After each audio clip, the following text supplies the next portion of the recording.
Thân chào cả nhà, không nên xem chùa đâu đó. Nhớ đăng ký, like, comment để ủng hộ team nha. Xuyên không vào trên người của một thiếu gia bị và được ràng buộc với hệ thống hóng đơ giam. Hôm nay là ngày tôi về nhà sau một thời gian dài mất tích. Xem thời gian mẹ ruột của mình sắp tới rồi. Cái tên đó tìm một người phụ nữ đấy, chắc rất nhàn cũng sẽ tới thôi. Thật không hổ thẹn với đứa trẻ hoang dã được ôm bên ngoài. Lại có thể nghĩ đến tìm một phụ nữ mang thai đến chơi mình. May mà tiểu gia, tôi đã chuẩn bị từ lâu rồi. Ở đây ngoại trừ 3 người họ ra không còn ai khác. Đây rõ ràng không phải là giọng của trợ lý. Vậy thì chỉ có thể là... Anh Minh. Các người là... Đến anh Minh. Ta là mẹ cô. Mẹ ruột. Rõ ràng nhìn là rất có khí chất phu nhơ. Vậy thật kỳ lạ. Một người mẹ dịu dàng như vậy, làm thế nào mà nuôi được một giống xấu như vậy? Chỉ là một thiếu gia giả thôi, để hủy hoại danh tiếng của một thiếu gia thực sự như tôi. Vậy mà lại cố ý tìm một thai phụ tới gây rắc rối. Không thể nói đứa bé trong bụng là bố mình. Quả nhiên bản tính con người. Hạt giống xấu là hạt giống xấu. May mà tiểu gia tài năng thông minh, sớm có chuẩn bị. Chẳng lẽ mình có thể nghe thấy giọng nói của Diệp Minh? Vậy còn phụ nữ mang thai mà Diệp Minh nhắc đi nhắc lại là sao? Con giống xấu mà thằng bé nói tới có phải là Diệp Vũ trong nhà không? Diệp Minh, cái tên đàn ông thối nhà anh, đừng tưởng rằng trở về làm đại thiếu gia của anh thì có thể mặc kệ sự sống chết của hai mẹ con chúng tôi. Anh dám bỏ rơi tôi. Diệp Minh, tôi sẽ cho anh thân bại danh liệt. Này, nhầm rồi. Tôi mới là Diệp Minh. Tiểu Tuyết, cô đến ngay cả tôi cũng nhận sai. Cô thật là kiến tôi bu. Tiểu Tuyết là ai? Trước đây không nói còn đoạn này nữa. Tiểu Tuyết, tôi không ngờ tôi đã bị liệt rồi. Cô vẫn còn yêu tôi như vậy. Tôi thật sự rất cảm động.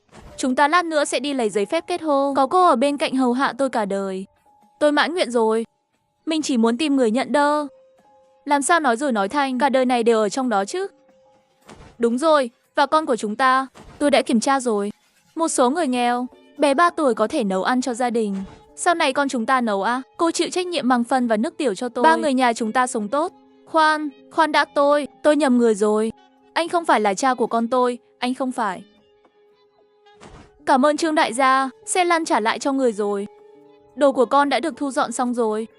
Có thể đi rồi. Anh Minh, bố con đến rồi. Đây chính là con trai của chúng ta. Thân hình này, tướng mạo này. Không tệ, quả nhiên là thừa hưởng gen của mình. Không hổ thẹn là cha ruột. Thật sự đẹp trai, thảo nào đi đâu cũng bị người ta nhớ. Những người phụ nữ đó trẻ tới 18 tuổi, lớn đến 58 tuổi, mọi người đều muốn trèo lên giường ông ấy. Được rồi. Tiểu Lý, anh đi mua mấy bộ quần áo cho anh Minh trước. Chúng ta ngồi xe của chị Trương về. Vâng thưa bà. Cái gì? Phải ngồi chiếc xe này. Nếu có chuyện gì xảy ra trên đường, không thể để họ gặp nguy hiểm. Diệp Minh nhanh chơ. Ngồi ở vị trí ghế phụ lái phía trước. Chị Trương, sắc mặt của chị hình như không được tốt lắm. Nếu không thoải mái có thể lái chậm lại. Chị Trương, chị không khỏe. Không có. Tất nhiên bây giờ cô không có, nhưng sẽ sớm có. Thầm yêu cha thì thôi. Vậy mà khi lái xe đưa những thứ đó vào cơ thể khi lái xe. Chơi như vậy, biến thái như vậy. Người đừng sờ linh tinh. Cái điều khiển ở ngay dưới mông người. Thật xin lỗi. Vừa rồi phía trước có người. Dừng xe ở bên lề đường. Diệp Tổng, đến dừng xe. Diệp Tổng, bên này căn bản không gọi được xe. Người để tôi và người cùng nhau về đi. Tiểu Lý trực tiếp sa thải chị Trương. Tôi thật sự không biết là xảy ra chuyện gì. Không ở cha, còn bị vợ quản nghiêm, nhưng tôi không trách cha được. Ông ấy thường chậm chạp trong việc này. Rõ ràng là tốt để từ chối.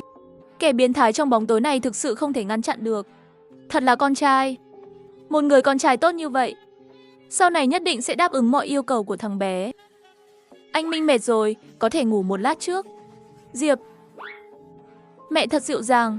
Đáng tiếc sự dịu dàng này rất ngắn ngủi. Sau khi trở về, bà ấy nhìn thấy đứa con trai quý giá của mình chạy trốn khỏi nhà, có lẽ sẽ hận mình chết. Đến lúc đó bất kể là cha hay mẹ, ngay cả nhà, đều không có ấn tượng tốt gì với mình. Nếu đổi thành người khác, chắc chắn là ngại nói, cứ ở trong căn nhà đó rồi. Cũng may là da mặt tiểu gia đủ dày, tuyệt đối không thể chủ động nhường nửa bước. Diệp Vũ sẽ bỏ nhà đi. Lão gia, phu nhân, mấy người cuối cùng cũng đã về rồi. Thiếu gia, cậu ấy muốn bỏ nhà ra đi. Cha mẹ, hai người trở về rồi. Tôi còn đợi cả một đêm. Vẫn nghĩ tốt hơn là con nên rời khỏi ngôi nhà này. Dù sao em trai đã trở lại rồi. Con phải trả lại ngôi nhà này cho em ấy. Thiếu gia, cậu luôn là người mà phu nhân và lão gia yêu thương nhất. Cậu muốn đi họ cũng không nỡ. Diệp gia nuôi tôi 20 năm. Tôi thực sự hài lòng rồi. Tôi không thể thất vọng quá nhiều. Tiểu Vũ, trước đây chúng ta không phải đã nói rồi sao? Chúng ta chỉ là đón anh Minh về. Không phải để đuổi con đi. Đúng vậy, Tiểu Vũ. Con sẽ luôn là con trai của chúng ta. Mọi thứ con có trên người, tất cả đều thuộc về em ấy. Nếu con còn ở lại, một ngày nào đó một gia đình bạn bè sẽ không thể chứa con. Làm sao có thể? Diễn tiếp đi. Diễn xuất kém như vậy, cũng chỉ có bố với mẹ bị lừa. Hắn sớm đã chắc chắn bố mẹ sẽ không để hắn thực sự rời đi. Chiếc vali đó đều trống rỗng, là màu mà thôi. Diễn kịch cũng không muốn diễn tròn vai. Thật là qua loa, đến giả vờ sao?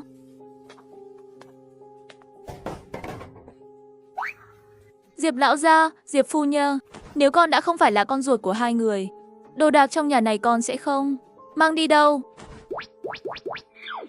Ngươi, cái địch mẹ. Đây đều là Diệp lão gia và Diệp phu nhân tặng tôi lúc sinh nhật. Còn hy vọng em trai không ghét bỏ. Nếu là đồ do bố mẹ mua, làm sao tôi có thể ghét bỏ? Đùa tôi sao có thể ghét bỏ? Những chiếc xe này bán lại cũng không ít tiền đâu. Tôi phải tự lên kế hoạch trước. Dù sao cũng không qua được bao lâu, nhà họ Diệp sẽ phá sản rồi. Vừa quay lại đây để cướp đồ của người khác, thật sự là từ quê mới lê. Không hổ thẹn là người thừa kế của Lâm gia, không hổ thẹn là nữ tổng tàu của kinh thành băng sơn Mỹ. Nhưng tiếc quá, lại một nữ chủ lạm dụng. Sau đó, không chỉ sẽ bị bạn thân cấu kết với cha nam lừa tiền lừa tình, còn bị móc tim móc thợ, còn một xác 5 mạng, quá thảm rồi. Bố mẹ, hai người có phải cũng nghe thấy không? Sở ca, nếu như con đã trở lại, nhanh giúp Tiểu Vũ lấy đồ lên đi. Tiểu Vũ đã lớn vậy rồi còn làm loạn như trẻ con. Người làm chị hai như con cũng nên khuyên nó đi.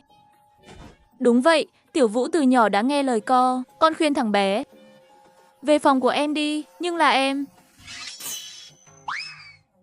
Cảm giác vẫn có chút không yên tâm. Diệp Minh vừa nói chuyện Diệp gia sẽ phá sản, nhưng lại ngại không muốn hỏi trực tiếp thằng bé, cũng không thể để thằng bé biết. Chúng ta có thể nghe thấy tiếng lòng của thằng bé. Đúng rồi, anh Minh à, ta và mẹ con vừa mới thương lượng một chút. Nếu như con đã trở lại, nhưng sớm muộn gì cũng phải tiếp quản công ty của gia đình. Không biết con có hứng thú muốn đến công ty xem không? Bố mẹ, nhưng con không biết gì cả. Không sao, con có thể bắt đầu từ phía dưới. Dù sao công ty tương lai là của con biết thêm một chút trước cũng không có hại gì. Rõ ràng đã là phú nhị đại rồi, sao còn phải làm việc? Hơn nữa tôi phải đi học đại học. Chồng ơi, chúng ta có thể hơi vội. Anh Minh vẫn còn trẻ, nên đi học trước. Chờ sau khi tốt nghiệp đến công ty cũng kịp. Bố mẹ, con cũng nghĩ em Diệp Minh nên đi học. Bố ơi, còn nửa năm nữa là đến kỳ thi tuyển sinh đại học năm sau. Gần đây vừa vặn trường đại học của chúng con đang hợp tác với các cơ quan bên ngoài để tuyển sinh, tiêu ít tiền là có thể vào. Trước đây anh Minh không thi đại học, ngay cả điểm số cũng không có. Trường học nghiêm túc cũng thực sự không thể vào được. Nếu không muốn học lại nửa năm, chỉ có thể chờ năm sau thi lại. Chắc là chỉ có một con đường đưa ra nước ngoài thôi. Cha mẹ quên nói với hai người. Tôi có trường học, chính là Đại học Anh mà Diệp Vũ nói. Con học chuyên ngành tài chính. Cái gì Đại học Anh, điểm số dành cho chuyên ngành tài chính gần như xếp vào top 3 cả nước. Làm sao em có thể vào được? Muốn đi học là chuyện tốt, nhưng cũng không thể làm giả như vậy để lừa dối bố mẹ. Bố mẹ, chuyện này hai người phải bàn bạc kỹ lưỡng, không thể bị em ấy lừa. Tiểu Vũ, có phải ta đã từng bị con? Đừng vô cớ dùng ác ý suy đoán người khác. Chúng ta vốn là muốn anh Minh trực tiếp đến công ty. Thằng bé có lý do gì để nói dối chúng ta? Con không có ý đó. Con cũng chỉ là lo cho em bị người ngoài lừa. Mấy ngày trước trên tin tức còn nói có người thuê người giả làm sinh viên, cố ý lừa tia. Anh Minh, thật ra Tiểu Vũ nói cũng có lý. Nếu không con nói cụ thể với cha mẹ biết, đừng thật sự bị người ta lừa. Con nhớ không nhầm người từng hợp tác qua với Đại học Anh. Gọi điện thoại cho trung tâm quản lý tình trạng học sinh bên kia hỏi xem. Chắc cũng không phải là chuyện khó. Đến được rồi.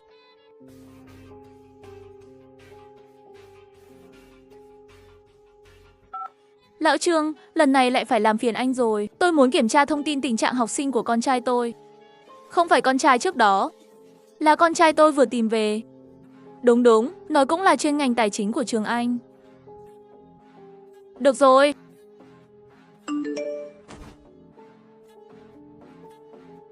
Còn bí mật, con thấy trường học là nhận tia Cố tình tìm một cái cớ mà thôi.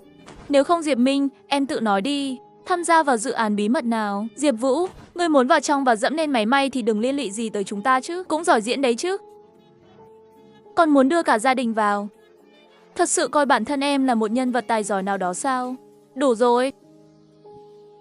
Giáo dục của bản thân với Diệp Vũ mấy năm nay có thật sự có vấn đề không? Tại sao Diệp Vũ lại thành ra như vậy? Thật sự là vấn đề di truyền huyết thống. Tiểu Vũ em có điều không biết gì. Dự án bí mật này, tất cả đều phải ký thỏa thuận bảo mật trước. Một khi bị rò rỉ, mọi người sẽ bị điều tra. Có gì mà không thể cơ chứ? Con về phòng đây. So sánh với anh Minh, Tiểu Vũ ít nhiều có chút không biết tốt xấu. Diệp gia tốt xấu gì cũng đã cung cấp cho Tiểu Vũ điều kiện sống tốt như vậy. Về mặt học tập càng là mời tới những giáo sư có tiếng về giảng đáp y. Nhưng kết quả thì sao? Đến ngay cả điểm số thi vào đại học tư thục cũng không đủ để đỗ. Cuối cùng vẫn là vì Diệp gia có 2 phòng thí nghiệm ở Đại học Anh mới có thể miễn cưỡng nhét thằng bé vào.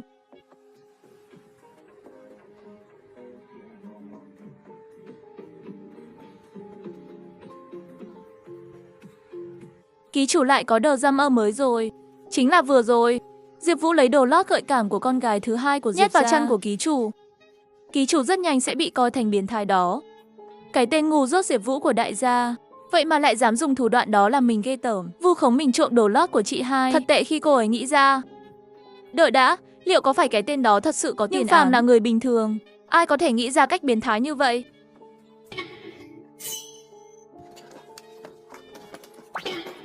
Thật quá đáng, nếu điều này được phát ha.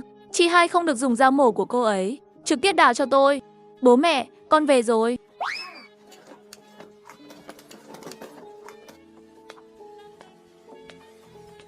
Chị hai thằng bé mà bố mẹ mới dẫn về có vấn đề.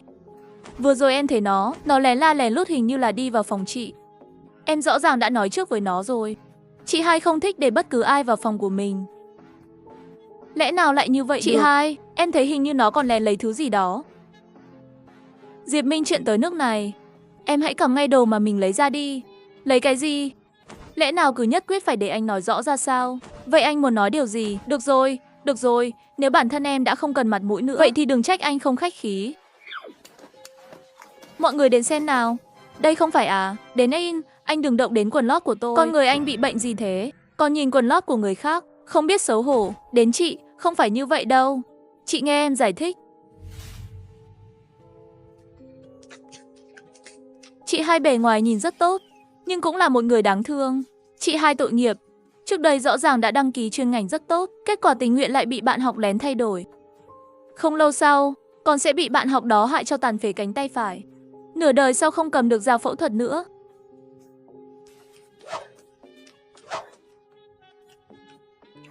Chẳng lẽ là tiếng lòng của Diệp Minh? Vì những việc năm đó tình nguyện không thay đổi. Mình đâu có nói chuyện đó với ai. Mình luôn cho rằng là bản thân đã điền sai, mới không thể đỗ được nguyện vọng 1. Sau khi nghĩ đi nghĩ lại, cô ấy muốn nghe giọng nói của Diệp Minh. Tiếp tục nói, không chỉ cô ấy, những người khác cũng nghiêm túc. Họ cũng muốn biết, rốt cuộc là ai sẽ hại Diệp Bạch Hiên. Sau này không làm bác sĩ. Anh Minh, hôm nay là chị hai thứ hai của con trách lầm co. Con đừng giận. Không sao đâu, chị hai cũng vội. Yên tâm đi, con biết chị hai không thích người khác vào phòng chị ấy. Con sẽ không đi đâu. Có thể là mình nghĩ quá nhiều. Gần đây áp lực công việc rất lớn, có thể có ảo giác âm thanh. Dù sao, trước khi không có bằng chứng chắc chắn, mình không tin mình có thể nghe thấy gì. Anh Minh mấy năm nay ở bên ngoài ủy khuất con rồi.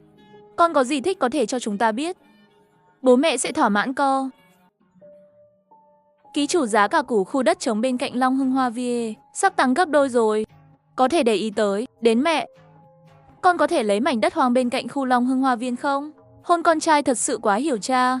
Còn biết tiết kiệm tiền cho chúng ta nữa. Chỉ một mảnh đất đỏ. Em thật có mắt nhỉ. Mẹ ơi, giá đất này sẽ tăng gấp đôi trong vòng nửa tháng nữa. Nhà chúng tôi vốn là làm bất động sản phát tài, cũng biết được giá trị của những vùng đất xung quanh.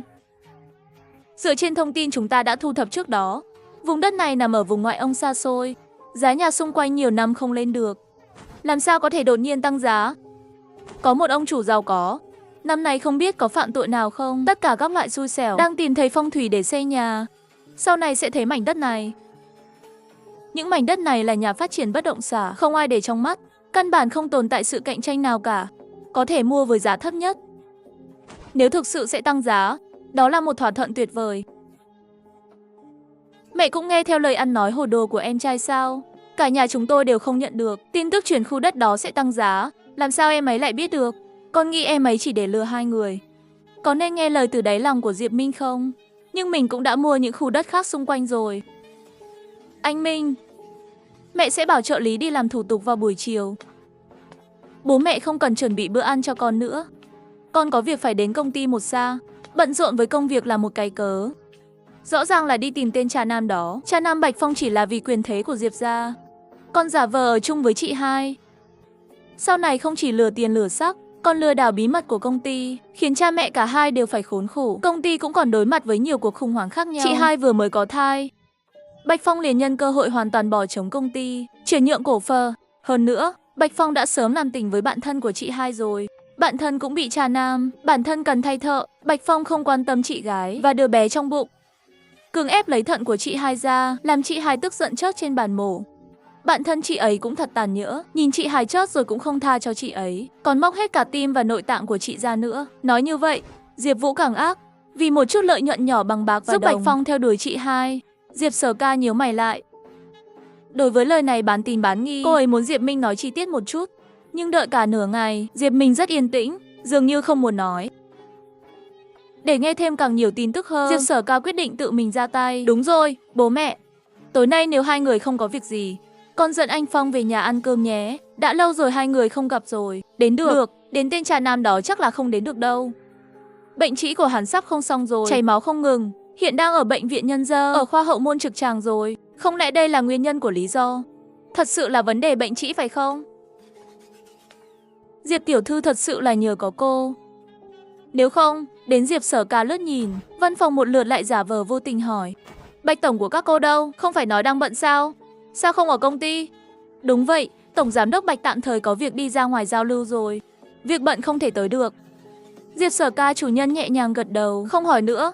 Cô ấy rất nhanh sẽ có thể chứng minh tiếng lòng của Diệp Minh là thật hay giả. Sau khi rời khỏi Bạch Thị, cô ấy chạy thẳng đến bệnh viện Nhân Dân, quả nhiên là trong phòng bệnh VIP của khoa đại trực tràng. Nhìn thấy hình bóng quen thuộc đó, sắc mặt của Diệp Sở Ca đột nhiên trở nên khó coi. Cô ấy không để ý tới việc Bạch Phong giấu cô ấy về bệnh trĩ, mà là lần này cô ấy muốn xác nhận tiếng lòng của Diệp Minh có phải là thật không. Cũng có nghĩa là sau này cô ấy thật sự sẽ bị tên trà nam này hại rất thảm.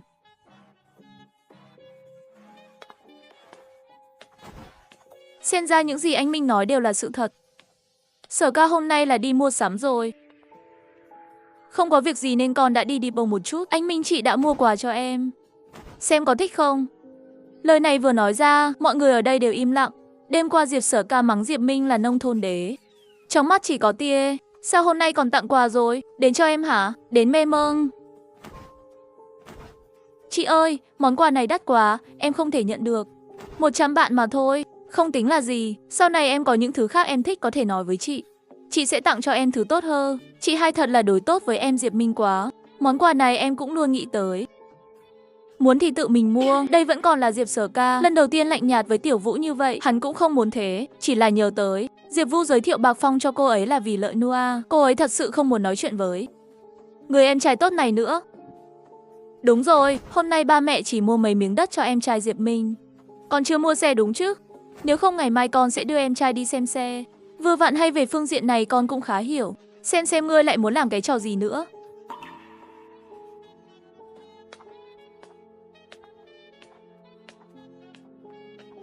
Ông hô, Diệp Vũ. Đây là đứa con trai mới mà bố mẹ cậu mang về. Thật là một đứa nhà quê. Diệp Minh trong lòng biết rõ những người này là bạn của Diệp Vũ. Bất kể anh ấy thế nào, bọn họ đều sẽ không bỏ qua cơ hội này để chế nhạo cậu ấy. Diệp Minh không thèm để ý đến chúng, đi thẳng đến cửa hàng. Các vị muốn xem xe gì? Có mẫu nào thích không? Tôi có thể giới thiệu cho người. Hơn 3 triệu thật đắt. Anh làm cái gì vậy? Xe ở đây không cho chạm vào. Nếu như bị xước ra anh có đền được không?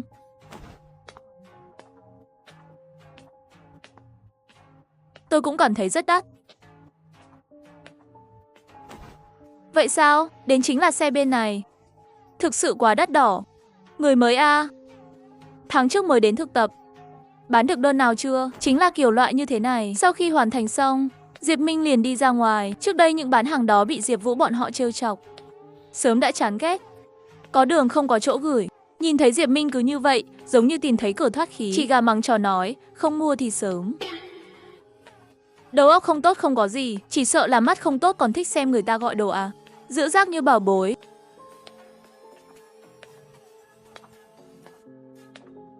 Diệp Minh, sao anh lại ở đây? Lương Tiểu Vi, đến Diệp Minh, tại sao anh vẫn âm hồn bất tán vậy? Năm đó không phải tôi đã từ chối lời tỏ tình của anh sao? Sao lâu vậy mà anh không bỏ tha cho tôi? Diệp Minh, đây là lỗi của anh rồi. Đuổi theo con gái làm sao có thể bám mãi không buông vậy? Đúng vậy, cũng không nhìn xem bản thân anh như thế nào. Cóc ghẻ còn muốn ăn thịt thiên nga. Người đẹp có thể xem xét Vũ thiếu của chúng tôi. Chỉ cần ở bên anh ấy, tuyệt đối sẽ không để những con mèo và con chó này quấy rối cô. Lương Tiểu Vi mấy năm nay luôn ở trong các mối quan hệ hỗn loạn. Người gặp qua cũng rất nhiều. Nhìn thấy Diệp Vũ là phú nhị đại liền thỏa đáng. Trong mắt lập tức lóe lên ánh sáng. Xin chào, tôi là Lương Tiểu Vi. Rất vui được gặp anh. Hóa ra là người con gái mà Diệp Minh không với tới được. Còn đùa nữa. Cuộc sống riêng tư tệ như vậy, tuổi nhỏ như vậy mà đã phá thai 4 lần. Dù sao thì tôi cũng chưa bao giờ tỏ tình. Loại phụ nữ này ai thích ai nhanh chóng mang đi. Đừng có liên quan gì đến tôi. Diệp Minh, sao em ấy lại ở đây? Chị hai thật tốt quá. Chị cũng ở đây. Chị hai, chị có thuận đường không? Đến không thuận đường, mình còn chưa nói mình sẽ đi đâu. Sao lại không thuận đường rồi? Diệp Minh mặt dày tự mình lên xe. Diệp Bạch Hiền rất bất lực, đành phải khởi động xe trước, định đưa Diệp Minh về trước. Diệp Minh thoải mái ngồi ở hàng sau, nhắm mắt lại. Nhưng ngay lúc này, âm thanh của hệ thống đột nhiên vang lên báo động. Báo động đêm Bạch Hiền sắp gặp phải thảm họa máu. Thảm họa máu gì? Hệ thống rốt cuộc là tình huống gì vậy? Nhưng hệ thống luôn nhạy cảm lại không có động tính. Diệp Minh lúc này mới nhớ ra trước đây hệ thống hình như đã nhắc nhở rồi. Nhưng vấn đề liên quan đến sự sống và cái chết, hệ thống không có quyền nhắc quá nhiều. Chị hai, chị phải đến bệnh viện làm việc. Vậy thì em sẽ không về nhà. Em sẽ đi với chị. 2 ngày nay hơi đau đầu. Có thể là bị cảm rồi. Em đi tìm bác sĩ kê đơn thuốc. Số đăng ký ở đằng kia. Sau khi Bạch Hiên vào thang máy, anh ấy lập tức chạy về phía cầu thang, trực tiếp 6 tầng. Diệp Bạch Hiên đi trước cửa vào ngoài. Đến tầng 6, còn không đợi anh ấy thở, thì đã nghe thấy tiếng la hét không xa. Rất người rồi, mau đi gọi bảo vệ đi. Có người rất người rồi. Từ xa chỉ thấy một người đàn ông đang mặc áo đồng phục cầm dao trái cây trong tay, vừa la hét vừa không ngừng vẫy tay. Tất cả các người đều đáng chết, tôi muốn giết hết các người. Hình như là kẻ tâm thần chạy từ trên tầng xuống. Nghe nói tháng trước vợ anh ta bị tai nạn xe hơi, lúc đưa đến đã không còn thở nữa. Nhưng anh ấy nghĩ rằng chúng tôi đã không cố gắng hết sức để cứu. Điên thật là Fie.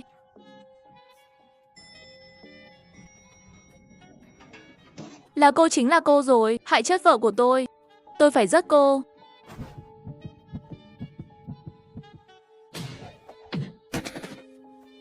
Chị hai, chị không sao chứ? Không, không sao. Hơi là sợ hãi. Cô ấy càng thêm kinh ngạc bởi thân thủ của người em trai này. Đối với loại người điên với dao, ngay cả những chuyên gia cũng không dám làm gì cả. Đây có phải là thảm họa máu mà Diệp Minh nói không? Lần này làm Bạch Hiên xác định, vậy sinh viên mới là Diệp Minh.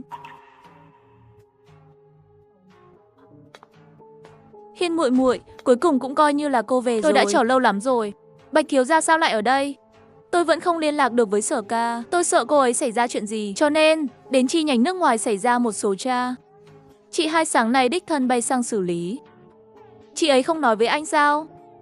Không có, đến lần này chị hai đi hơi vội, có thể không có thời gian nói với anh. Đợi khi chị ấy quay lại nhất định sẽ nói cho anh biết. Phong ca, chờ một chút, tôi có chuyện muốn nói với anh. Sao đấy? Phong ca, gần đây chị hai tôi có rất lạnh nhạt với anh không? Anh vừa thấy tiểu tử đi cùng với chị hai của tôi không? Tất cả là vì hắn ta. Cái gì? Phong ca, anh đừng nghĩ nhiều. Thằng nhóc đó là con ruột mà bố mẹ tôi mới tìm được ở dưới quê. Là em trai ruột của Sở Ca. Vậy vừa rồi cậu nói lại là ý gì? Anh có phải không biết? Thằng nhóc đó từ khi về đã làm đảo lộn ngôi nhà. Ngày hôm đó em nhìn thấy hắn ta nói gì với chị hai thì không biết. Chị hai chỉ nói không muốn để ý tới anh nữa. Phong ca, em biết anh và chị hai có tình cảm sâu sắc. Anh yên tâm, bất kể anh cần gì, em chắc chắn sẽ giúp anh. Cậu muốn gì? Vẫn là Phong ca hiểu em. Đây không phải là con trai ruột mà họ mới tìm về. Thì đã không còn quan tâm đến em như trước nữa. Như tiền tiêu vặt. Yên tâm, chỉ cần tôi giải quyết xong với chị lợi ích không thể thiếu của chú em. Vậy cảm ơn Phong ca trước nhé.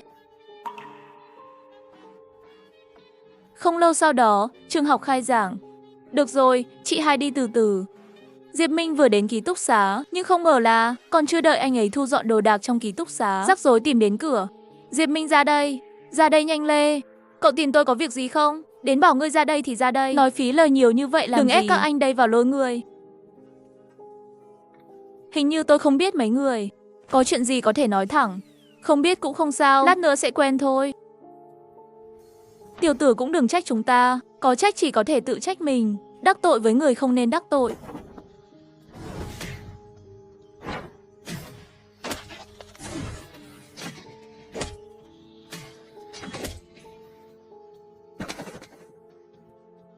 Sau này cảnh giác cao độ, đừng tự làm mình tàn tật vì một ít tia.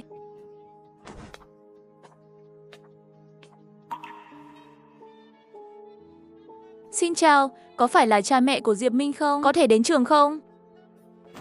Đánh nhau ở trường như này ra thể thống gì? Chủ nhiệm Tô, tôi không nghĩ đây là một cuộc CA, mà là học sinh của tôi đơn phương bị bắt nạt. Cô Lý, cô nhìn học sinh của cô xem, đánh học sinh của tôi thành như thế nào rồi. Cô quản gọi đây là bắt nạt. Ai bắt nạt ai? Chủ nhiệm Tô, anh không thể vì nhóm học sinh ngốc này của anh chịu thiệt trong tay học sinh tôi. Liền đổ trắng thay đe. Mấy người đến tìm tôi làm phiền học sinh, rõ ràng là chạy đến bắt nạt người khác. Bạn học Diệp Vũ, sao em lại ở đây? Bố em đi bâu này khỏe không? Bố em, ông ấy rất tốt. Chủ nhiệm, em vừa nghe nói người vừa đánh nhau bị thầy tìm thấy rồi. Cô ấy tới xem. Em biết có người đánh nhau. Phải, em vừa nhìn thấy nó khi tôi đi ngang qua khu rừng nhỏ. Nhưng có quá nhiều người. Em sợ bị liên lụy nên không ngăn cả. Lý Tiểu Lệ không biết Diệp Vũ, vừa nghe có nhân chứng. Nó giống như nắm lấy cọng cỏ cứu mạng. Bạn học này, vậy em có nhìn rõ chuyện gì đã xảy ra vào thời điểm đó? Chính là bạn học này, em thấy bạn ấy thân thủ tốt, biết chút công phu bắt nạt các bạn học khác. Lúc đó các bạn học khác đều cầu xin tha thứ, nhưng bạn học ấy vẫn không ngừng tay. Không phải, bạn học này, em thật sự nhìn rõ sao? Em có thể đảm bảo rằng tôi đã nhìn thấy rất rõ ràng. Cô Lý, bây giờ cô đã hài lòng rồi chứ? Bây giờ nhân chứng vật chứng đều đã có rồi. Học sinh của cô phải chịu trách nhiệm về hành động của mình. Tôi chỉ là một cố vớ. Loại chuyện này vẫn là cần báo cáo cho chủ nhiệm học viện của chúng tôi, rồi định đoạt sau. Vậy không được. Cô nhìn xem mấy học sinh của tôi đều bị thương. Hôm nay hoặc là các cô cho học sinh của tôi một lời giải thích, hoặc là tôi sẽ báo cảnh sát xử lý. Vậy anh muốn gì? Rất đơn giản, báo lên trên đùi học. Loại học sinh đánh người bừa bãi này không xứng đáng ở lại trường chúng ta. Tôn chủ nhiệm, thầy là nghiêm túc sao? Cái gì? Đến ý em là thầy nói học sinh đánh người bừa bãi không xứng đáng ở lại trường chúng ta, có phải là thật không? Tất nhiên là thật. Tôi tuyệt đối không thể chấp nhận yếu tố bất ổn này ở lại trường, đe dọa sự an toàn của các học sinh khác. Nói hay đấy. Chủ nhiệm Tôn, thầy xem kỹ nhé. May mắn thay, tôi đã mở video toàn bộ quá trình. Nhất định phải giúp chủ nhiệm Tô loại bỏ những kẻ nguy hiểm trong trường học. Diệp Minh, em đã quay video rồi. Diệp Minh ra đây nhanh lê. Bạn tìm tôi có việc gì không? Bảo ngươi ra thì cứ ra đi. Lấy đâu ra nhiều lời như vậy? Đừng ép các anh đây vào lôi người ra. Hình như tôi không biết mấy người. Có chuyện gì có thể nói thẳng. Không biết cũng không sao, lát nữa sẽ quen nhau. Giả thôi, đoạn video này chắc chắn là giả. Ha ha, chủ nhiệm Tôn, thầy nói là giả, vậy nếu báo cảnh sát thì sao? Em cảm thấy nghi ngờ của bạn học Diệp Vũ rất nghiêm khắc. Nếu không để chú cảnh sát đến kiểm tra một chút, nhìn vào camera trong trường, với cái được ghi lại trong video của em có giống nhau không? Gọi cảnh sát là không cần thiết. Bên đài phát thanh, tôi sắp xếp cho một học sinh đi xem một chút là được rồi. Ngoài ra, bất kể là ai gây rắc rối cho ai trước, em xem bây giờ em cũng có sao đâu. Ngược lại, những học sinh này của tôi bị thương. Xen thêm hai bên lùi lại một bước. Xin lỗi nhau là được rồi. Chị hai. Hóa ra là nhị tiểu thư của Diệp gia. Xin chào, xin chào. Nếu mình nhớ không nhầm, người phụ nữ này khoảng nửa giờ trước vừa đưa Diệp Minh đi làm thủ tục nhập học. Cũng là mình gọi cho cô ấy, nói cho cô ta biết chuyện xảy ra với Diệp Minh, trở thành chị hai của nhân chứng này. Chẳng lẽ nói, chị hai, ngay khi chị đi, đã có người tới làm phiền em. Chị phải chủ trì công đạo cho em. Bây giờ sự thật đã được phơi bày, không biết em định làm gì. Chị hai vừa rồi chủ nhiệm Tôn có nói để hai bên xin lỗi lẫn nhau. Sau đó quên chuyện này đi. Nếu chuyện này, chủ nhiệm Tôn không biết xử lý như thế nào, vậy thì làm theo những gì em trai tôi nói. Cứ báo cảnh sát đi. Đừng, hay là như này đi. Tôi yêu cầu họ xin lỗi em. Những người đó cũng tự nhiên biết mình là đắc tội Diệp gia. Ngay cả khi cúi đầu, họ xếp hàng, từng người một cúi đầu xin lỗi Diệp Minh.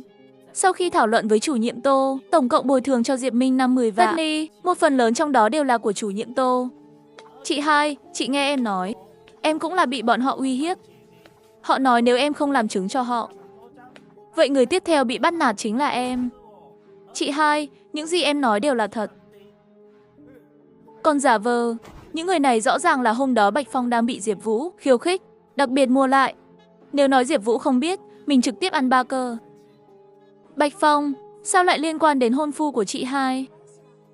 Vì để điều tra, cô ấy bảo Diệp Minh và Diệp Vũ về học trước. Chính mình lại trở lại dưới lầu văn phòng vừa rồi. Lát sau, liền nhìn thấy 4 học sinh trước đó bước ra. Vậy mà thật sự là hả? Không phải chứ? Sao vậy? Đều không thích uống. Để dì Lưu nấu thêm một bát canh khác. Mẹ ơi, bữa tối nay mọi người cũng đừng à. Sao vậy? Đến Diệp Minh, em đây là có ý gì? Dì Lưu vất vả làm cả buổi chiều. Bản thân em không ăn thì thôi. Sao không cho cha mẹ và chị hai ăn? Tôi không ngăn cản anh. Em là muốn ngăn anh sao? Ngăn được sao? Lúc này ngoài Diệp Vũ trong nhà Diệp Gia Gia, nghe thấy tiếng lòng của Diệp Minh. Cười ăn đều là đồ mương dầu. Thậm chí còn lừa người, dì Lưu đó đã sớm đem những loại dầu tốt nhập khẩu trong nhà bán đi hết rồi, đổi thành dầu mắng xối và nghĩ rằng gia đình chúng ta sẽ không vào bếp. Cho nên ngay cả giấu cũng không có ý định giấu, nó ở trong tủ dưới bếp. Trước đây không bị phát ha. Lần này càng là mua chất lượng kém hơn, bên trong còn có trầm tích cổ vịt nữa. Cha mẹ, chị hai, mọi người đừng nghe em ấy nói linh tinh. Gia đình tốt lành ăn một bữa cơm, chỉ có em ấy là nhiều cha. Tôi đi lấy cái bát nhỏ. Lúc này dì Lưu đang ở trong góc bếp, tập trung chơi điện thoại, không để ý thấy ai đi ngang qua. Cha mẹ, trước đây hai người từng mua dầu từ nước ngoài. Chắc không phải như thế này đâu. Dì Lưu. Phu nhân, có chuyện gì vậy? Đây, đến chuyện này rốt cuộc là sao? Diệp Vũ ngay từ khi dì Lưu thú nhận đến nửa chừng, cũng không thể không chạy và nôn ra. Nhà chúng tôi không ngược đãi gì. Người đàn bà như dì sao mà lại ác độc đến vậy? Xem tôi không đánh chớt gì. Nếu không chúng ta ra ngoài ăn đi. Đặt hàng mang đi cũng được. Tôi biết có một nhà hàng tôm hùm cay rất sạch sẽ. Giao hàng lại sạch sẽ, có thể sạch sẽ đến đâu? Không giống nhau, dầu máng xối. Các con muốn ăn gì thì cứ ăn đi, ta và mẹ con không ăn nữa.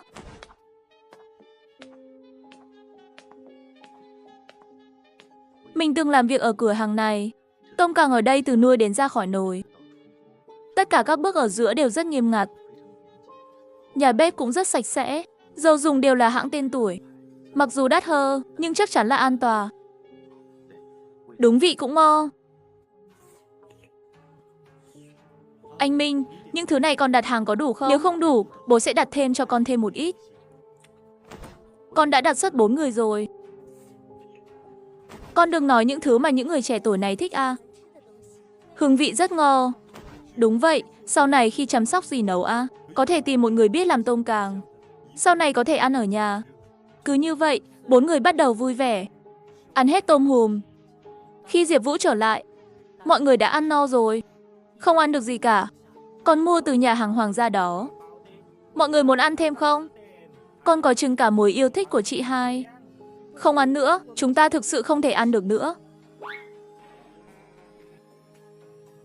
Mang đi vứt đi. Thiếu gia, nhưng món ăn này vứt đi cũng là lãng phí. Vừa lúc chúng tôi chưa ăn cơm, có thể cho chúng tôi ăn không?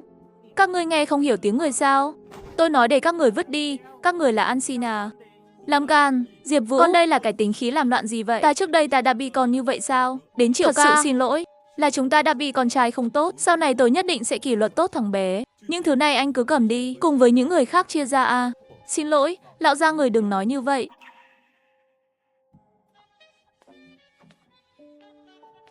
Cút đi, cháu tốt không cản đường, không thấy chúng ta Diệp Thiệu muốn đi qua bên này sao?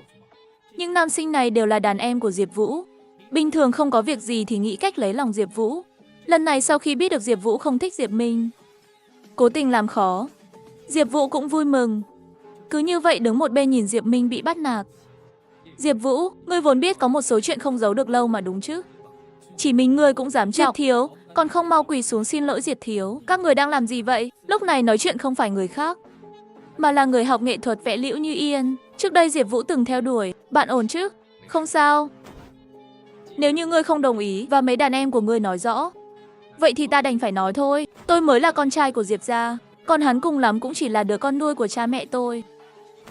Diệp Vũ cha mẹ cũng là có lòng tốt giữ ngươi lại Diệp gia, không phải để ngươi ăn nói lung tung ở bên ngoài. Của Ni, lời của Diệp Minh đã trấn áp mọi người ở đây. Lúc đầu những người đó còn tưởng rằng Diệp Minh bị phê. Có thể thấy phản ứng của Diệp Vũ, cuối cùng họ nhận ra Diệp Minh nói hình như là thật. Sao không nói chuyện nữa? Diệp gia nuôi ta 20 năm, ngay đến cả cổ phần công ty của Diệp gia cũng đã chia cho ta. Ngươi thực sự nghĩ rằng cái tên nhà quê nhà ngươi có cơ hội thừa kế, người ta nằm mơ đi. Chuồn thôi, đến cảm ơn cô.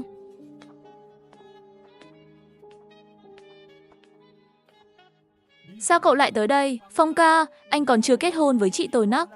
Mỗi ngày chơi như vậy, không sợ bị chị tôi phát hiện sao? Miễn là cậu không mở miệng, cô ấy sẽ không phát hiện ra. Cậu hôm nay đến đây là để nói với tôi những điều này. Còn không phải cái tên Diệp Minh đó, không chỉ làm tôi xấu hổ trước công chúng, còn cướp người phụ nữ của tôi. Tiểu Vũ à, cậu còn trẻ, chỉ là phụ nữ mà thôi, muốn như nào mà không có. Tại sao phải cướp với tên nông dân đó, bỏ rơi thân phận? Sau khi rời quán bar, trong lòng Diệp Vũ càng tức giận. Tìm được mấy tiểu đệ, chạy đến quầy thịt nướng và uống rượu. Vũ ca, tôi thấy Diệp Minh chính là muốn chót. Thật sự không được, chúng ta trực tiếp rớt chót hả? Đúng vậy, rớt hắn đi. Vừa hay anh họ tôi biết vài người, có thể làm sạch. Được rồi, làm theo lời cậu nói đi.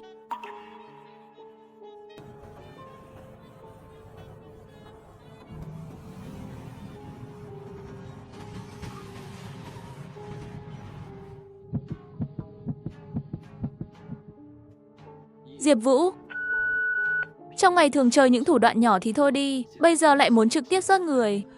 Chuyện này là do Diệp Vũ làm sao có thể? Diệp Vũ cho dù có ngang bướng đến đâu, không nghe lời cũng sẽ không đến mức muốn giết người. Tôi gọi cảnh sát. Hello hệ thống. Người ngoài trừ hóng đơ ra mơ ra thì không còn tác dụng nào khác. Tiểu gia lần này suýt nữa thì chót ở đây rồi. So với ngón tay vàng của người khác, người cũng thật là... Ai nói không có chức năng nào khác? Tất cả đều là hệ thống, ai còn không có chức năng? Mỗi lần hóng đơ ra mơ đủ 50L thì có thể nhận được một cơ hội rút thăm trúng thưởng. Phần thưởng rất phong phú, giống như là bói toán, kỹ năng đồng tử vàng và trò chơi hay, thuốc tăng cường và các loại đạo cụ khác. Có phải rất giỏi không? Bây giờ rút cho tôi 1L, nếu đã có rất nhiều thứ tốt. Ngươi đừng nói trò chơi sẽ đến để lừa tôi. Bắt đầu rút thăm trúng thưởng.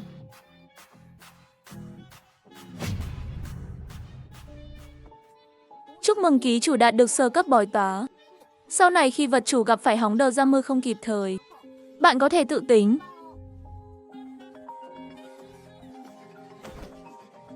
Liễu Như Yên, cô ấy gọi điện thoại cho mình làm gì?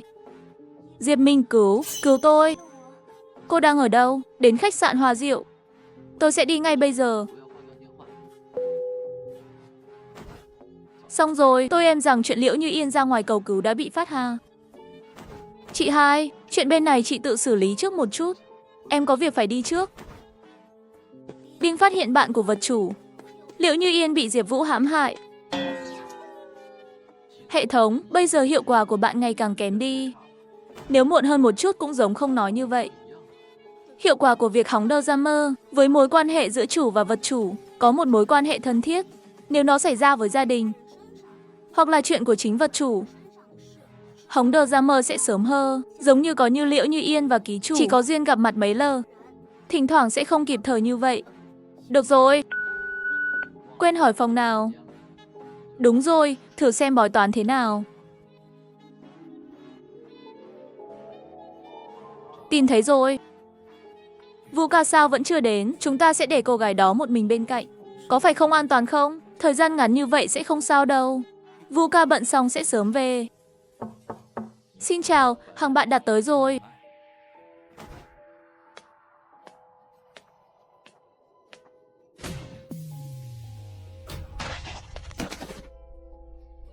Tôi, khó chịu.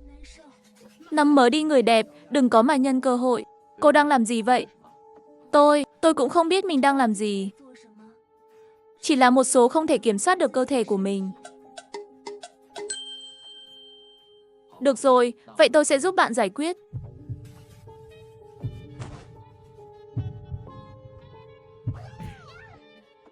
Ha ha ha ha ha.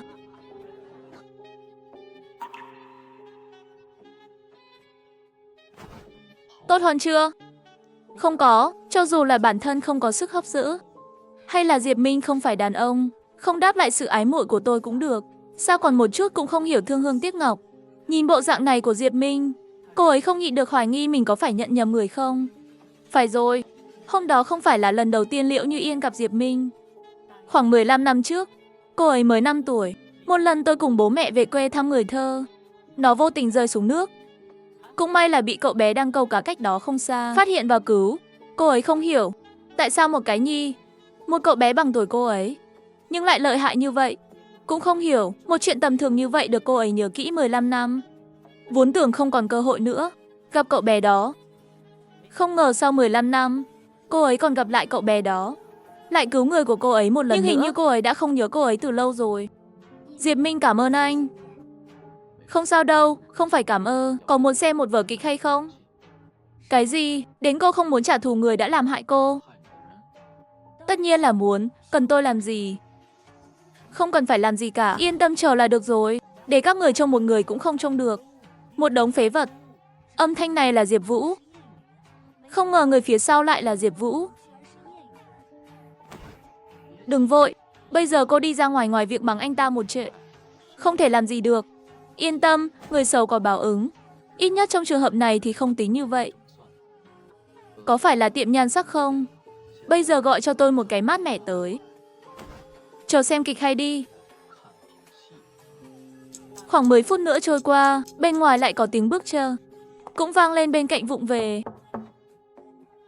Ban đầu, hắn vì hôm nay cùng Liễu Như Yên xuân đêm một khắc, đã chuẩn bị rất nhiều việc. Ngay cả bản thân hắn cũng dùng một ít thuốc, muốn làm cho đêm này đầy cảm giác.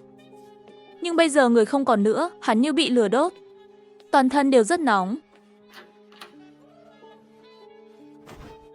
Cô tìm ai vậy? Đến tìm trai đẹp. Có thể cho người ta ở lại một đêm không? Để người ta làm gì cũng được. Khoảnh khắc này Diệp Vũ không chịu được nữa. Ôm người phụ nữ đi vào phòng.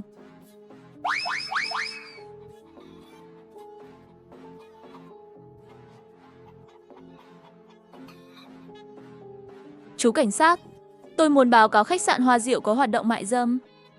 Như này cũng được hả? Đến không lâu sau, Diệp Thanh Sơ, tôi nhận được điện thoại của chú cảnh sát. Cảnh sát thấy Diệp Vũ còn là học sinh, lại là tội phạm lần đầu nữa, chỉ là tiền phạt không bị giam giữ. Nhanh chóng trở về. Cùng Diệp Bạch Hiên và Diệp Minh trở về nhà Diệp. Diệp Minh nhất định lại là người hại ta.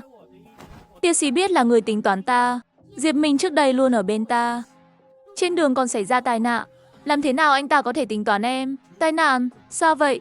Diệp Bạch Hiên, nói ngắn gọn những gì xảy ra trên đường đi. Cảnh sát đã đi tìm tài xế gây ra vụ tai nạn. Tin sẽ sớm có kết quả. Tìm tài xế là công việc của cảnh sát. Ta hỏi hai đứa có sao không? Bố mẹ, chúng con không sao, chỉ là xe bị cọ sát thôi. Hai người không quan tâm đến con sao? Mọi người ở đây đều ngơ ra, lúc này mới nhớ ra Diệp Vũ còn đó. Nhưng họ cảm thấy, chuyện xấu của Diệp Vũ hôm nay làm còn chưa đủ mất mặt, nhất thời chẳng biết có gì để quan tâm. Cảnh sát nói người phụ nữ đó là tội phạm nhiều lờ. Diệp Vũ, tốt nhất em nên đi kiểm tra sức khỏe càng sớm càng tốt. Dù sao sau này còn phải sống dưới một mái nhà. Nếu em bị nhiễm bệnh gì, sẽ ảnh hưởng đến người khác. Đó là tất cả những gì mà mấy người quan tâm. Từ khi Diệp Minh trở về, các người không còn coi tôi là gia đình nữa. Vậy tôi đi là được rồi chứ gì? Quan tâm thân thể của nó chẳng phải là quan tâm sao? Bỏ đi. Hành xấu gần đây của Tiểu Vũ của thật có chút quá đáng. Hãy để nó tự suy nghĩ. Đã 3 ngày rồi, Tiểu Vũ một chút tin tức cũng không có. Nếu không phái người ra ngoài tìm một chút đi. Có gì phải lo lắng không? Diệp Vũ em rằng bây giờ đang chơi vui sao? Mỗi ngày cùng đám bạn bè đó ở quán cà phê internet chơi game, có ăn có uống. Mệt mỏi còn có thể đến khách sạn bên cạnh, ngủ thoải mái. Chịu thiệt hắn chẳng thể chịu khổ được một chút nào. Để xác nhận tính xác thực, Diệp Thanh Sơn sắp xếp trợ lý đi kiểm tra, rất nhanh đã tìm được Diệp Vũ. Thông tin thanh toán thẻ căn cước gần đây, đúng là giống như Diệp Minh nói, nó thật sự không hề ngược đãi bản thơ. Lão gia phu nhân Vu thiếu gia đã trở về rồi. Chuyện gì vậy? Mấy ngày nay con ở ngoài, người nhà không ai chủ động tìm con. Chưa bao giờ như thế này trước đây. Đều tại Diệp Minh. Diệp Minh, ta biết những người bạn kia của ta đã đắc tội với ngươi. Nhưng ta và ngươi dù sao cũng sống dưới một mái nhà. Sao ngươi lại tìm người đánh ta? Tiểu Vũ đừng nói lung tung. Hôm nay anh Minh luôn ở nhà.